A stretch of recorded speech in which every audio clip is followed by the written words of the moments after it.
Bonjour à toutes et à tous, je m'appelle Naël DP, je suis illusionniste et le repossesseur de ces cartes plastifiées. Elles étaient utilisées jusqu'à il y a peu par un groupuscule lyonnais afin de convertir de nouveaux membres. Il disait que ces cartes représentaient ce qu'il se passerait si jamais on donnait plus de pouvoir aux femmes. Je vais vous montrer. Chacune de ces cartes représente une femme. Et parmi ces femmes, il y en a une qui est une sorcière. Alors, elle est assez facile à repérer, me direz-vous. Mais le problème avec cette sorcière, c'est qu'elle risque de contaminer les autres femmes.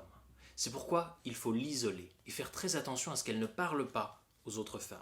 Parce que sinon, voilà ce qui pourrait se passer. Si jamais une femme adresse la parole à la sorcière, alors celle-ci va se mettre à prononcer des mots magiques tels que sororité ou encore mansplaining. Et face à ces incantations, la jeune fille risque de, elle aussi, devenir une sorcière.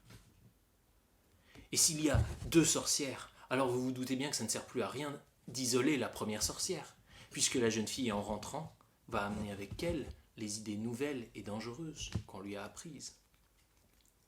Alors le nombre de sorcières va se multiplier, puisque vous connaissez les femmes, elles parlent entre elles.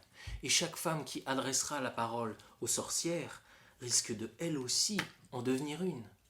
Alors, les femmes, selon qui elles sont, ne seront pas toutes convaincues aussi rapidement. Certaines contre-argumenteront, elles diront non, mais tous les hommes ne sont pas comme ça, et puis il y a des hommes qui souffrent aussi. À cela, les sorcières répondront, argument contre argument, jusqu'à réussir à faire passer de leur côté les femmes qui doutaient le plus. Alors ce sera au tour des hommes de réagir. Ils isoleront leurs femmes, leurs mères, leurs filles, afin de les protéger de cette hystérie.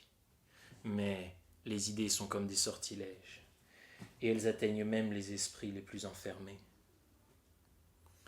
Et puis finalement un jour, il ne restera plus qu'une femme sur le dos de laquelle les hommes pourront se reposer. Un jour, cette femme-là rencontrera sans doute une sorcière, et au cours de leur discussion, peut-être, oui peut-être, qu'elle se laissera convaincre.